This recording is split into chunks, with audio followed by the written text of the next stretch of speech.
esteja convosco. Ele está no meio de nós. Proclamação do Evangelho de Jesus Cristo segundo Lucas. Glória a vós, Senhor. Naquele tempo, Jesus dirigiu-se a uma cidade chamada Naim. Com ele iam seus discípulos e uma grande multidão. Quando chegou à porta da cidade, eis que levava um defunto filho único, e sua mãe era viúva. Grande multidão da cidade a acompanhava. Ao vê-la, o Senhor sentiu compaixão para com ela e lhe disse: não chores. Aproximou-se, tocou o caixão e os que carregavam pararam. Então Jesus disse: jovem, eu te ordeno, levanta-te. O que estava morto sentou-se e começou a falar. E Jesus o entregou à sua mãe. Todos ficaram com muito medo e glorificavam a Deus, dizendo: um grande profeta apareceu entre nós, e Deus veio visitar o seu povo. E a notícia, de fato, espalhou-se pela Judéia inteira e toda a redondeza. Palavra da salvação. Glória a vós, Senhor.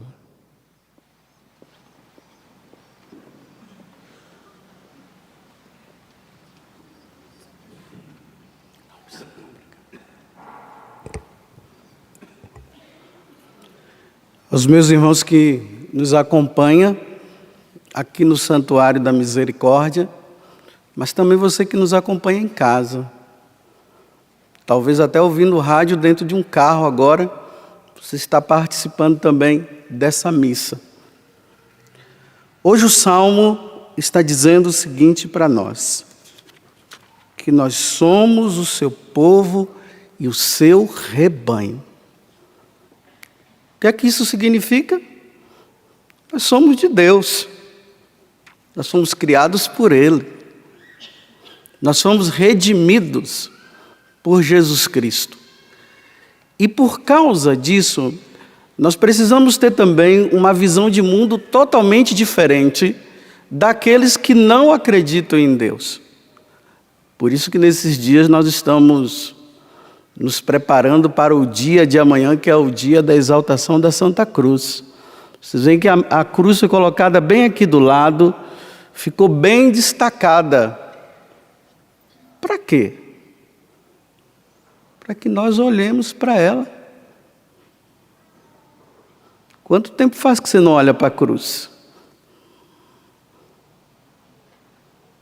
Olhar para Jesus crucificado e ver Ele dessa forma é um escândalo para o mundo, para quem não conhece a Deus.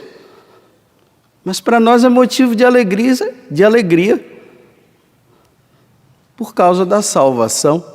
Que contradição! Nós olhamos para a cruz e nos alegramos porque o Senhor nos salva. E o mundo, os que não conhecem a Deus, vai dizer: é uma catástrofe. Ele morreu, ele não venceu. Não, ele venceu. Só que, quando nós olhamos para a cruz, nós precisamos olhar para a cruz e entender que a realidade desse mundo não é o do céu, é o desse mundo. É feito também de contrastes, né? De dor, de sofrimento, de alegria, de tristeza. Não tem como nós fugirmos disso. Não tem como nós fugirmos das fatalidades que acontecem no mundo. Avião que cai, carro que bate, pessoas que morrem com um tiro na cara, outros que estão nos hospitais, doentes, e outros que estão aqui com saúde. Quantas pessoas estão nos assistindo agora e elas estão nessa condição. Umas com saúde, outras sem saúde. Vocês compreendem que a realidade do mundo é essa e não tem como fugir? No paraíso não era assim. Deus não queria isso. Deus não queria que nós morrêssemos. Hoje nós estamos aqui celebrando os 31 dias de falecimento do Zezinho, um membro da comunidade. Deus nos criou para a eternidade. Mas Ele também deu a condição ao homem de escolher se ele queria a eternidade ou não. Por isso que Ele falou para Adão e Eva: não comam do fruto do conhecimento do bem e do mal, porque senão vocês vão conhecer a morte. Ela foi e comeu, e agora, olha aí, morte. Uns nascem e outros morrem. Uns ficam doentes e outros com saúde. Uns ganham emprego, outros perdem emprego. É a realidade dessa vida. Mas o que é que isso tem a ver com o Evangelho? Parece até que eu estou entrando em contradição com o Evangelho, né? Uma mulher viúva que só tinha um filho, estava morto, sendo levado para ser sepultado. Jesus olha para aquela mulher e com muita compaixão Ele disse para ela: não chores. Porque a mulher estava sofrendo porque o filho morreu. E Jesus vai lá, toca no esquife, no caixão, o menino se levanta, todo mundo fica amedrontado, mas ao mesmo tempo todo mundo grita: um grande profeta é entre nós. E aquele rapaz ressuscitou. Jesus está mostrando que Ele é capaz de ressuscitar um morto. E como é que Ele fez a ressurreição de todos nós? Como aconteceu com Ele morrendo na cruz. Então agora, essa morte que nós vamos nos deparar, e olha, podem ficar tranquilos que todos aqui vão, viu? Podem correr, eu até brinco com o pessoal, pode fazer ginástica, pode parar de tomar leite, pode fazer o que você quiser, mas um dia você vai se deparar com ela, não tem jeito. Porque olha bem, eu tenho ido constantemente na Terra Santa, e eu não tenho visto essa mulher, esse menino lá, não. Jesus ressuscitou, tirou a dor da mulher naquele momento, foi alegria naquela casa, mas esse rapaz morreu também, depois ele morreu. Ou vocês nunca pensaram nisso? Porque a gente fala da ressurreição, nossa, esse rapaz ressuscitou, olha, Jesus tem capacidade de levantar você da cama. Tem mesmo, na hora que Ele quiser, no dia que Ele quiser. Se Ele não quiser, não vai levantar. É a realidade. É a realidade. Mas que esse rapaz morreu. Depois, a mulher ficou confortada, meu filho está aqui, agora eu sou viúva sim, meu filho voltou, meu filho... Agora eu não sei qual dos dois que morreu primeiro depois, se foi a mãe ou se foi o filho, mas que morreu. Agora lá na frente, vamos supor que a mãe tenha morrido, o filho ficou triste, ele poderia até pedir: Jesus, ressuscita minha mãe, não ressuscitou mais não.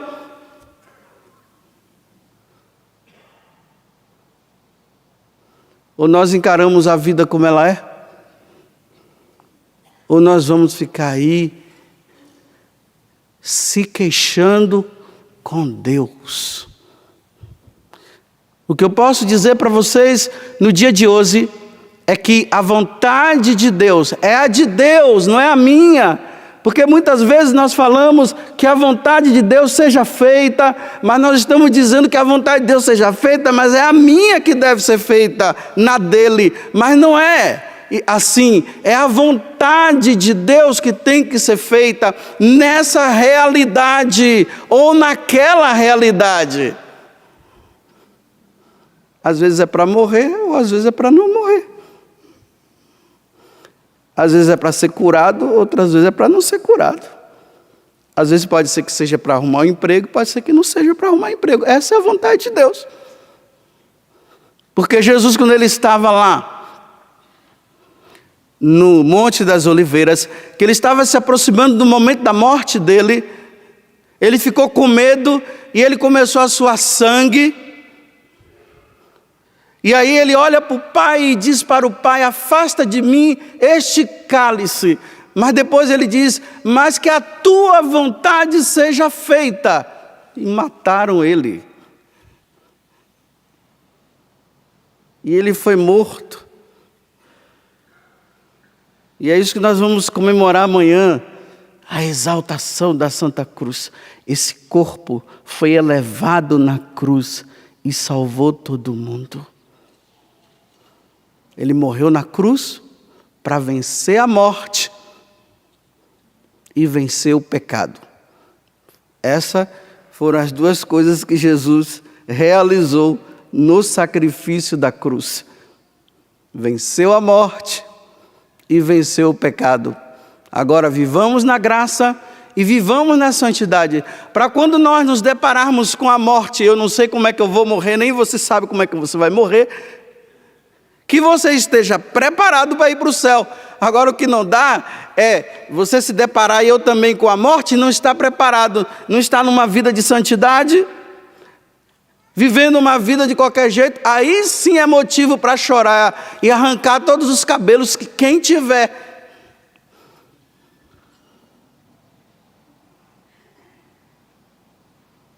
Ele venceu a morte.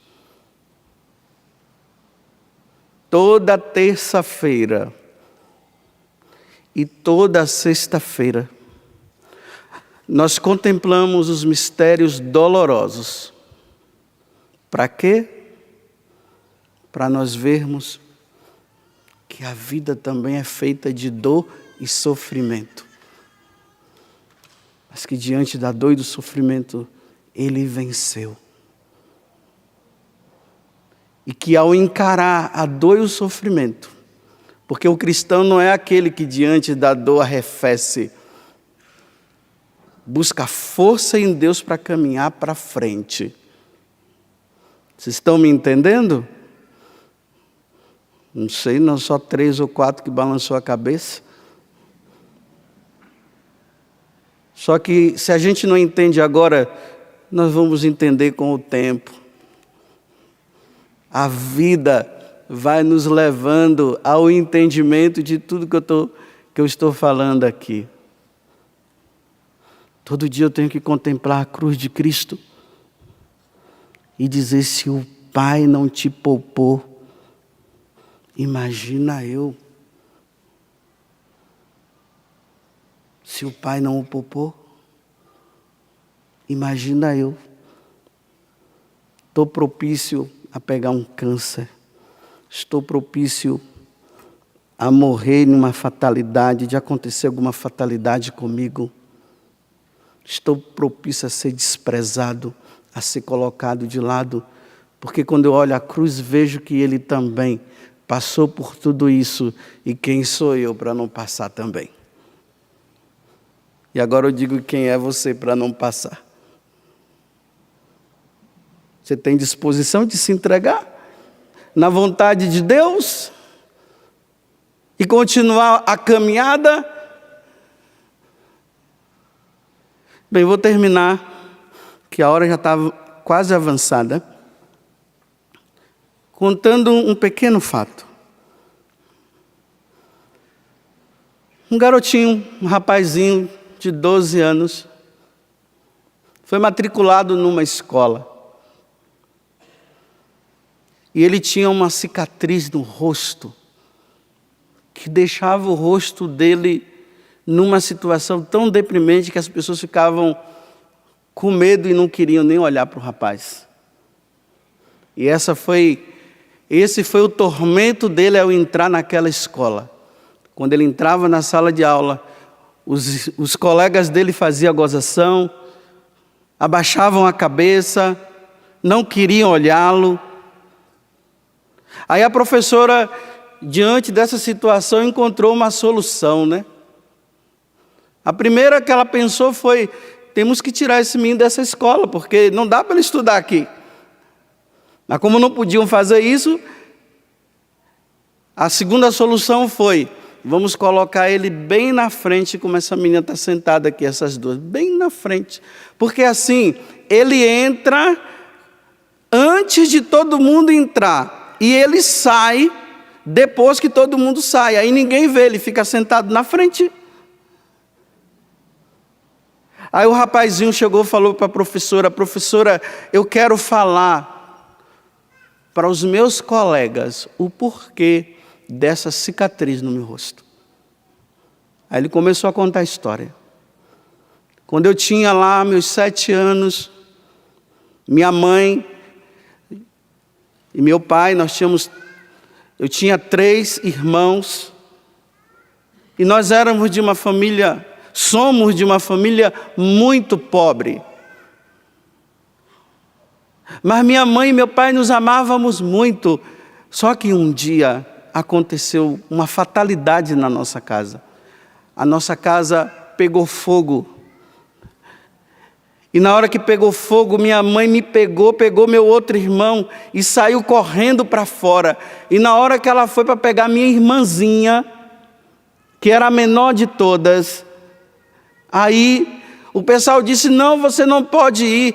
E eu, criancinha com meus 7 anos, vendo a minha mãe naquela situação, eu fui correndo, entrei naquela casa e fui atrás da minha irmã, encontrei minha irmã lá, e o fogo já estava quase pegando. Eu peguei minha irmã, aí de cima caiu um pedaço de pau muito grande com fogo e bateu no meu rosto. Mas eu salvei a minha irmã. E agora eu estou com essa cicatriz. Imagina os colegas dele tudo olhando. Aí ele disse: e todos os dias quando eu chego em casa, a minha irmã, ela me acolhe e dá um beijo na minha cicatriz e diz assim: obrigado, meu irmão, porque essa cicatriz me salvou. Eu quero te apresentar agora a cicatriz que te salvou. Essa cicatriz salvou você. Então beije essa cicatriz todos os dias, e diante dos sofrimentos, diga que a tua vontade seja feita.